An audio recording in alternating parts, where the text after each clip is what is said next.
አልችልም ነበረብኝ ዕዳ ችግሬን ባዋየ ማንም ሊረዳ ኃጢአተኛ ነኝ ሁሉም ተጸየፈ እንዲፈረድብኝ ጠላትም ከሰሰ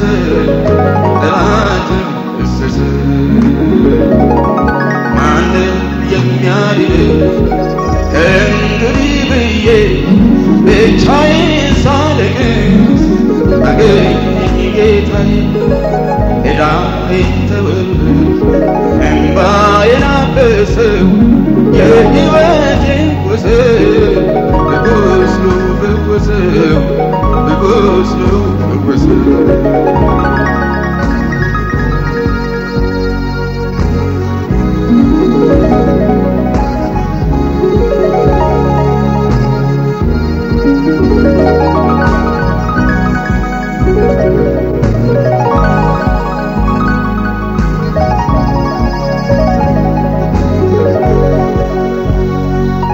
ብዙ ኃጢአቴ ተሰርዮልኛል አብዝቼ እንድወደው በእርግጥ ይገባኛል ዋጋው የከበረ የሽቱ መስዋዕት ከደስታ እንባ ጋር ምነው ባቀርብለት ምነው ባቀርብለት ለቅሶዬን ለደስታ እርሱ ከለወጠው ሽቱ ላበስለት ቢልቃጡን ቢሰብረው ማነው ቅር የሚሰኝ ጌታዬን ባከብረው ሀብቴን ብቻ ሳይሆን ሕይወቴን ብሰጠው ሕይወቴን ብሰጠው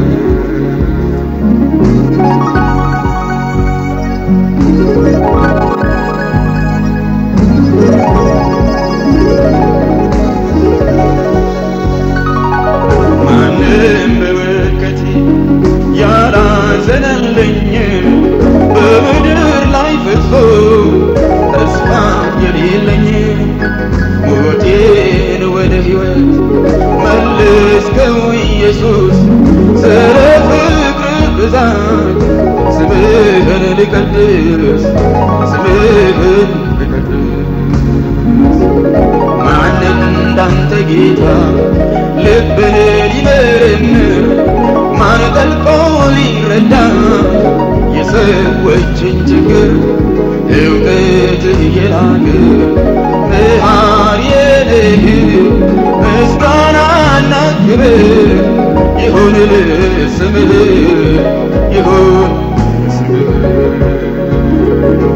ማን እንዳንተ ጌታ ልብን ሊመረምር ማን ጠልቆ ሊረዳ የሰዎችን ችግር እውቀትህ የላቀ መሐሪዬ ነህ ምስጋናና ክብር ይሁን ለስምህ ይሁን ለስምህ ይሁን ለስምህ ይሁን ለስምህ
የእግዚአብሔር ቃል ሲናገር የመጀመሪያው የጽሩያ ልጅ ኢዮአብ፣ ጽሩያ የዳዊት ሴት እህቱ ነች። 3 ወንዶች ልጆችም አሏት እና ትልቁ ልጇ ኢዮአብ የጦር ሚኒስተር ነው ወይም ደግሞ የዳዊት የጦር ጀነራል ነው። ምናልባትም 40 ዓመት ዳዊት በነገሰበት ሁሉ መንግስቱ ላይ ከመጡ እረፍቶችና ጸጥታዎች መካከል እግዚአብሔር ለኢዮአብ የሰጠው ትልቅ መቃናትና ትልቅ ድል ሰጥቶታል። ምክንያቱም የመራው ጦር እያንዳንዱ ድል የሞላበት ነበር። ከዳዊት ጋርም በጣም የተቆራኘ ግንኙነት ነበረው።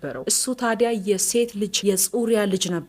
ጽሩያ ደግሞ የዳዊት እህቱ ነችና 3 ወንዶች ልጆችም እንዳሏት መጽሐፍ ቅዱስ ይነግረናል። ነገር ግን ከዕለታት አንዱ ቀን መጨረሻ አካባቢ ላይ ዳዊት ድል አድርጎ በኬብሮን 7 ዓመት ነገሰና 33ቱን ዓመት በኢየሩሳሌም እንደነገሰ እግዚአብሔር ቃል ያስተምረናል። በዚህ ሰዓት እንግዲህ በጣም የገረመኝ አንድ ታሪክ አለ። ሳኦል ከሞተ በኋላ የዳዊት መንግስት እየበረታ መጣ። ምክንያቱም ሳኦል በህይወት እያለ ዳዊት መበርታት አይችልም፣ የተቀባ ሰው ስለሆነ ሳኦል መሞት ነበረበትና እሱ ከሞተ በኋላ የዳዊት ንግስና በጣም እየበረታ መጣ። ከዕለታት አንዱ ቀን ነበር እንግዲህ የሳኦል የጦር ጀነራል የነበረው አቤነር ነው። አቤነር ደግሞ በጣም ኃይለኛ ነው። ባለፉት 38 ዓመታት በሙሉ ዳዊት በየጥሻው በየጥጋ ጥጉ እየተሰደደ የነበረው ትልቁን የሳኦልን የጦር እጅ እያንቀሳቀሰ የነበረው ወይም ጦሩን እየመራ የነበረው አቤነር እንደሆነ ማስተዋል ይቻላል። ምክንያቱም የጦር ጀነራልና መሪው እሱ ስለነበረ። በዚህ ሰዓት ነበር ከዕለታት አንዱ ቀን ሳኦል ከሞተ በኋላ የሳኦልን ሚስት አብሯት ሊተኛ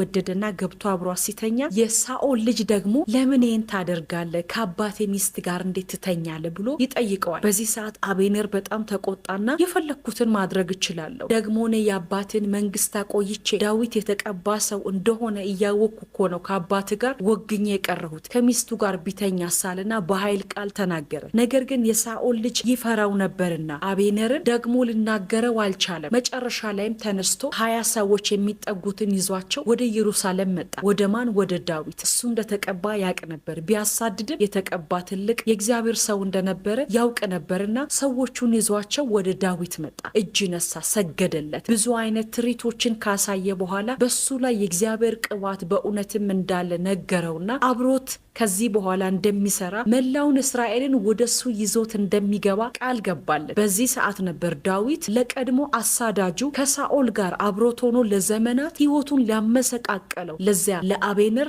ምህረት አደረገ። ምክንያቱም እሱ በምህረት የሚያምን ሰው ስለሆነ ለአቤነር ዳዊት ምህረትን አደረገለት። በዚህ ሰዓት ታዲያ የዳዊት የጦር ጀነራል የነበረው ኢዮአብ ከአንድ ከተማ ድል አድርጎ ምርኮ ይዞ ከመጣ በኋላ ቤተ ግምጃ አስገብቶ ወደ ቤተ መንግስቱ እየገባ እያለ ዳዊት የነበረበት የነበሩ ሰዎች መጡና ወረኞቹ ወይም ደግሞ እንደነ ቦዲጋርድ በሏቸው እዛ አካባቢ መረጃውን የሚያቀባብሉ ሰዎች የደህንነት ሰዎች መጡና ዳዊት ለአቤነር ምህረት እንዳደረገ ይቅር እንዳለው ለኢዮአብ ነገሩት። በዚህ ሰዓት ማመን አቃተው። በጣም ተናደደ። እንዴት ይቅር ልለው ቻለ? እንዴት ይቅር አለው አለ። በፊት የኢዮአብን ወንድም አቤነር ገሎት ነበርና ያቂም በሱ ውስጥ አለ። አሜሳ የሚባለውን በጦር ወግቶት የገደለው ይህ የሳኦል የጦር ጀነራል የነበረው አቤነር ነበር። ያቂም በውስጡ አለ። ለዘመናት የዳዊትን መንግስት ደግሞ እያሳደደ የቆየውን ዳዊት እንዴት ሆኖ ይቅር ቻለ ብሎ እጅግ በጣም አዘንና ተቆጥቶ ሄደ። ሲሄድም እውነቱን ምህረት አድርጎለታል። የሚበላ አዘጋጅቷል። በግብዣ ተቀብሎታል። በሰላም አሰናብቶታል። ተከትሎት ሄደ ይላል መጽሐፍ ቅዱስ ሲናገር። አቤነር አለ ሚነግርህ ነገር አለ፣ ሚስጥር ስለሆነ ለብቻ ነግርሃለሁ ብሎት ለብቻ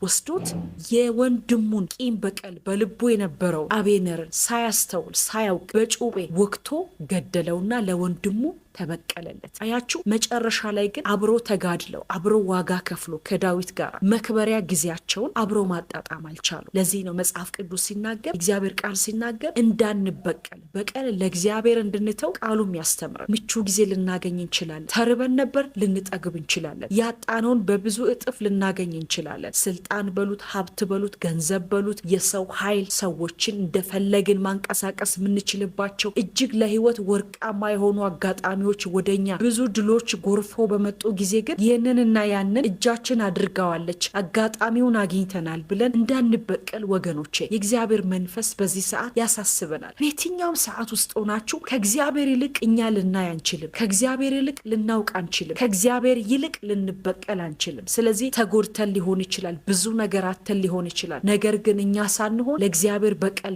በተውን ጊዜ ብድራታችን እጅግ ያማረ ይሆናል። ለዚህ ነው አቤነር ከሞተ በኋላ ዳዊት ለአቤነር ቅኔ ተቀኘ። ያውቃል እኮ በጣም ኃይለኛ ጠላቱ እንደነበረ፣ ሰነፍ እንደሚሞት ሞተ፣ እጆቹም እግሮቹም አልታሰሩም እያለ ለአቤነር ቅኔ ሲቀኝ ትመለከታላችሁ። ለአቤነር ቅኔ ተቀኝቶ ብቻ አልተወም። መጨረሻ ላይ ግን ኢዮአብን ረግሞታል። ፈሳሽ ያለው ለማኝ፣ በጦር የሚሞት በሰልፍ የሚሞት ከቤቱ እንዳይጠፋ በጣም በሚዘገንን 5 በረከትን በሚከለክሉ እርግማኖች ነው የኢዮአብን ፊውቸር ዳዊት የዘጋው። ስለዚህ ወገኖቼ ባገኘናቸው አጋጣሚዎች ሁሉ ለእግዚአብሔር ቅኖች በመሆን በዘመናችን እኛንም ሆንን ትውልዳችንን በማያስረግም መንገድ እንድንሄድ የእግዚአብሔር ቃል ያስተምረናል። በያለንበት በህይወት አቅጣጫችን ሁሉ እንደነዚህ አይነት ነገሮችን በመጠንቀቅ ነገያችንን በጽድቅና በእውነት እንድንገነባ መንፈስ ቅዱስ ያግዘን። ጌታ ኢየሱስ ይባርካችሁ። ያለፍኩት ብዙ ነው ባንተ ጌታ፣ ያለፍኩት ብዙ ነው፣ ያለፍኩት ብዙ ነው ባንተ ኢየሱስ፣ ያለፍኩት ብዙ ነው። ከኔ አቅም በላይ ነበረ፣ ዛሬ ሁሉ ባንተ ተቀየረ። ወጥመድ ተሰበረ፣ አመለጥኩ፣ ያንን የጭንቅ ቀን ተሻገር። አመሰግናለሁ